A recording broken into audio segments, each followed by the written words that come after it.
Hi friends, welcome to mini சமையல். இன்றைக்கி நம்ம சேனலில் சூப்பரான டேஸ்ட்டில் முருங்கைக்காய் மசாலா எப்படி பண்ணுறதுன்னு தான் பார்க்க போகிறோம். இதை ரொம்பவே ஈஸியாக சிம்பிளான மெத்தடில் செய்யலாம். வீட்டில் உள்ளவங்க எல்லாருமே விரும்பி சாப்பிடுவாங்க. அந்த அளவுக்கு அட்டகாசமான டேஸ்ட்டில் இருக்கும். குறிப்பாக தயிர் சாதம், சாம்பார் சாதம், ரச சாதம், லெமன் சாதம், இந்த மாதிரி வெரைட்டி ரைஸு கூடலாம் இதை சைடிஷ்ஷாக நீங்கள் தொட்டு சாப்பிட்டிங்கன்னா அல்டிமேட்டாக இருக்கும். இப்போ இந்த முருங்கைக்காய் மசாலா வறுவல் எப்படி பண்ணலான்னு பார்க்கலாம். அதுக்கு ஃபஸ்ட்டு ஸ்டவ்வில் ஒரு பாத்திரத்தை எடுத்து வச்சு அதில் 2லேருந்து 3 ஸ்பூன் அளவுக்கு எண்ணெய் சேர்த்துக்கங்க. இப்போ இந்த எண்ணெய் சூடாகட்டும். அதுக்கப்புறமா 1/2 ஸ்பூன் சீரகம், 1/2 ஸ்பூன் கடுகு உளுந்தம் பருப்பு சேர்த்து நல்லா பொரிய விட்டுக்குங்க. ஒரு முழு பூண்டு எடுத்து அந்த பூண்டில் உள்ள தோலெல்லாம் உரித்து எடுத்து உரலில் வச்சு தட்டிட்டு சேர்த்துக்கங்க. தட்டி சேர்த்துருக்க இந்த பூண்டை அடுப்பை கொஞ்சம் மிதமான தீயிலே வச்சு ஒரு 1.5 நிமிஷத்துக்கிட்ட நல்லா வதக்கி விட்டுக்கங்க. பூண்டு நல்லா வதங்கி வந்தோடனே சின்ன வெங்காயம் ஒரு 25 வெங்காயத்தை எடுத்து நல்லா சின்ன சின்னதாக இந்த மாதிரி கட் பண்ணிவிட்டு சேர்த்துக்கங்க. இப்போ நம்ம சேர்த்துருக்க சின்ன வெங்காயத்தோட அளவு 100லேருந்து 150 கிராம் அளவுக்கு இருக்கும். கூடவே 3 வரமிளகா சேர்த்துக்கங்க. அப்புறமா ஒரு கொத்து கருவேப்பிலை. இது எல்லாத்தையும் சேர்த்த பிறகு நல்லா எண்ணெயில் ஒரு முறை வதக்க விட்டுக்கலாம். முருங்கைக்காய் மசாலா வறுவல் செய்கிறப்ப பெரிய வெங்காயத்தை விட சின்ன வெங்காயமே சேர்த்துக்கங்க. அப்போ தான் டேஸ்ட்டு ரொம்ப நல்லாயிருக்கும். வெங்காயத்தை வதக்கும் போது ஸ்டவ்வை கொஞ்சம் மீடியம் ஃப்ளேமில் வச்சு வதக்குங்க.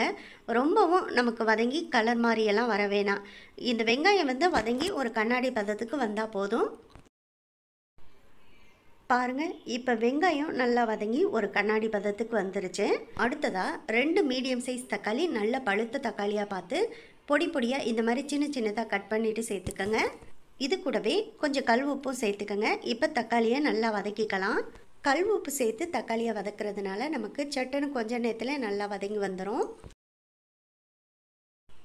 தக்காளி இப்போ வதங்கட்டும். அது வரைக்கும் ஒரு மூடி போட்டு மூடி வைங்க. ஒரு 2-3 நிமிஷம் ஆகட்டும். அதுக்கப்புறமா நம்ம ஓப்பன் பண்ணி பார்க்கலாம். இப்போ ஒரு 3 நிமிஷத்துக்கிட்ட ஆச்சு. நம்ம மூடியை ஓப்பன் பண்ணி பார்க்கலாம்.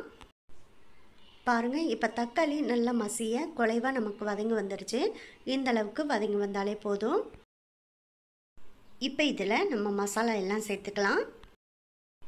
2 ஸ்பூன் அளவுக்கு குழம்பு மிளகாய்த்தூள் சேர்த்துக்கிறேன். இந்த குழம்பு மிளகாய்த்தூள் நான் வீட்டிலே ரெடி பண்ணது தான் சேர்த்துருக்கேன். ஆனால் கடைகள்லையுமே நீங்கள் குழம்பு மிளகாய்த்தூள்னு கேட்டிங்கன்னா தனியாக பாக்கெட்டில் கிடைக்கும். இந்த குழம்பு மிளகாய்த்தூளில் அதிகமான காரம் இருக்காது. அதுக்காக ஒரு 1/2 ஸ்பூன் அளவுக்கு தனி மிளகாய்த்தூளும் சேர்த்துக்கிறேன். கூடவே ஒரு 1/2 ஸ்பூன் அளவுக்கு மஞ்சத்தூள் சேர்த்துக்கங்க. 1/2 ஸ்பூன் அளவுக்கு சோம்புத்தூள். இப்போ எல்லா மசாலாவும் சேர்த்தாச்சு. இப்போ இந்த மசாலா எல்லாத்தையும் பச்சை வாசனை போக நல்லா வதக்கி விட்டுக்கலாம்.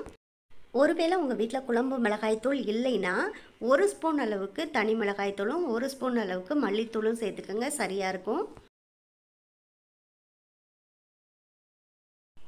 இப்போ பார்த்திங்கன்னா நல்லா தக்காளி வெங்காயத்து கூட இந்த மசாலா எல்லாத்தையுமே வதக்கியாச்சு. எண்ணெயும் தனியாக பிரிஞ்சு மேலே வர ஆரம்பிச்சிருச்சு. இப்போ இதில் 1லேருந்து 1.5 டம்ளர் அளவுக்கு தண்ணி சேர்த்துக்கலாம். தண்ணி சேர்த்ததுக்கப்புறமா நல்லா கரண்டி போட்டு கலந்து விட்டுக்கோங்க. நல்ல ஒரு கிரேவி கன்சிஸ்டன்சிக்கு வந்துடும். பாருங்கள், இப்போ கலந்து விட்ட பிறகு இது கொதிச்சு வரட்டும். அது வரைக்கும் ஒரு மூடி போட்டு மூடி வைக்கலாம். இப்போ கிரேவி நல்லா கொதி வந்துருச்சு. இப்போ மூடியை ஓப்பன் பண்ணி பார்த்துட்டு கரண்டி போட்டு நல்லா ஒரு முறை கலந்து விட்டுக்குங்க. இப்போ நம்ம தக்காளி வதக்கும் போது மட்டும்தான் கொஞ்சமாக கல் உப்பு சேர்த்துருந்தோம். இந்த சமயத்தில் உப்பு பத்தலைன்னா உப்பு சேர்த்து நல்லா ஒரு முறை கலந்து விட்டுக்குங்க. கிரேவி இந்த மாதிரி ஒரு கன்சிஸ்டன்சியில் இருக்கும்போதே நம்ம கட் பண்ணி வாஷ் பண்ணி எடுத்து வச்சுருக்க முருங்கைக்காய் எல்லாத்தையும் சேர்த்துக்கலாம். நான் இன்றைக்கி 4 பெரிய சைஸ் முருங்கைக்காயை கட் பண்ணிவிட்டு சேர்த்துருக்கேன். இப்போ இந்த முருங்கைக்காயை நல்லா கிரேவி கூட சேர்த்து ஒரு முறை கலந்து விட்டுக்கோங்க. முருங்கைக்காய் நல்லா இந்த கிரேவி கூட சேர்ந்து சாஃப்டாக வெந்து வரணும். அது வரைக்கும் வேக வச்சுக்கணும். அதுக்காக ஒரு மூடி போட்டு மூடி வச்சு வேக விடுங்க.